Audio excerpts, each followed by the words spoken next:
assignment for round 5C. Let's go over the answers. So question number 1 is, if Digby chose to retire or purchase all of its long-term debt, would it? I got A, B, and C. Okay, buy it at a discount premium. How much is the discount or premium? What would the amount be? Okay, well, we take a look, and this one was a lot easier than, I had a lot of questions about it. It's just a lot easier than what people tried to make it out to be. They were looking at the rates and all that other stuff, whereas the information is really just given to us. And that's what I wanted you to look at, was just understand we haven't spent a lot of time talking about debt and what happens to that debt. Okay, what this tells you here, this column, is that for each $100 of face value, we would have to pay $108.06. So we'd have to pay a premium. Okay, so that's the answer to A, is that we'd have to pay a premium, and our premium percent is 8.06, right? Okay, because we're paying an extra $8.06 for each $100 worth of face value. And so to calculate that, we just take this amount, our face value, by 1.0806. Okay, which comes out to $7,923,623. So could a company do that? Yeah, a company could go into the marketplace and buy back its own debt. Sometimes there's call features and those types of things that happen as well. In this case, you'd pay a premium if you did that, right? You may not want to pay a premium. You might. Just depends. But this is really in the secondary market what people pay. Okay, so values of bonds go up or down, remember, depending on rates. If you remember from finance, if rates have gone up, the value of a bond goes down, and vice versa. So 2, if Baldwin were to have invested $10 million in share buyback, how many shares could it have repurchased at the end of round 5? Well, turns out this was a really stupid question on my part, okay, because Baldwin could have bought back all that stock. I didn't really look, I guess, closely at the company like I should have. Baldwin stock was only selling for $3.41. Its market cap was only $6 million, right? So $10 million would certainly buy back all of the stock. If you gave me that for an answer, you're right. Okay.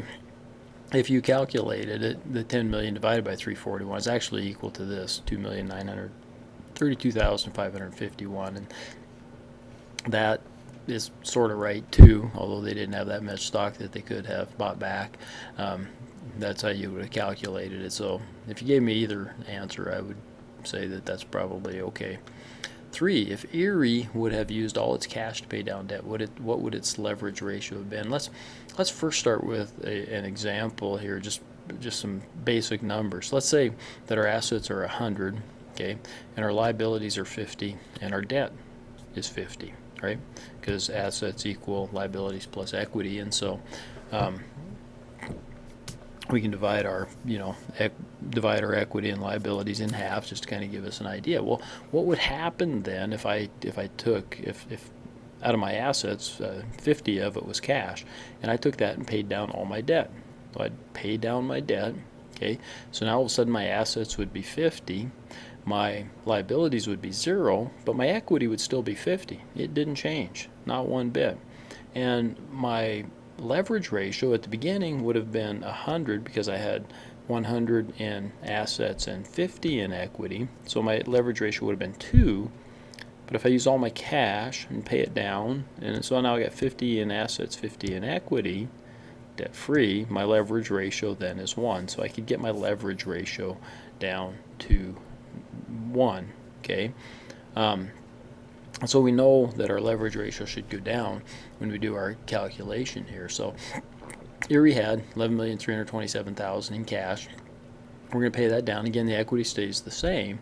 So our total assets were $113 million, and we subtract $11 million. So we get about $102 million new total assets. Our equity stays the same. If we go and look at that on the balance sheet for Team Erie, balance sheet was equity $82,163,000. Is that what I got on there? 82 million. Yep, there you go. So our equity our leverage ratio, went to 1.24, and it had been, I think it was 1.4. Yeah, had been 1.4. So we could have dropped our leverage ratio down. And not saying that that's a wise thing to do. In fact, just the opposite. I'd probably rather see you get your leverage ratio up in this type of a game.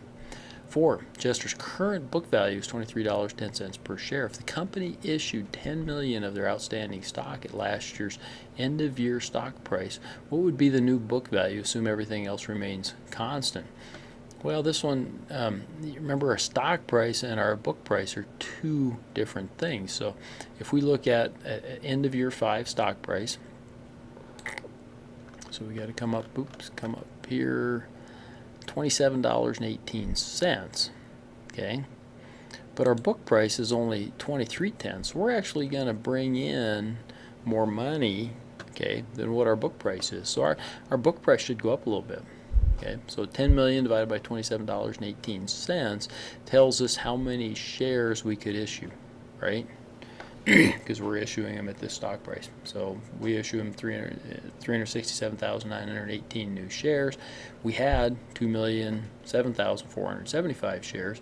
So we'd end up with 2,375,393 shares outstanding. But what happens, our equity does go up. I mean, we're issuing stocks, so we're giving just stock certificates, intangible assets to investors, right? Sheets of paper, and they're giving us $10 million, okay, that we get to add to our equity. So our old equity was 46 million and change. Our new equity then is 56 million and change. Divide that by our new shares outstanding, and we'll come up with a new book value of $23.73. Didn't go up a bunch, but we didn't have a huge difference between our stock price and our book value, so it didn't go up much, but it did go up. I mean, that's a significant increase there, 3%, that we would update our book value. So there's your answers for 5C.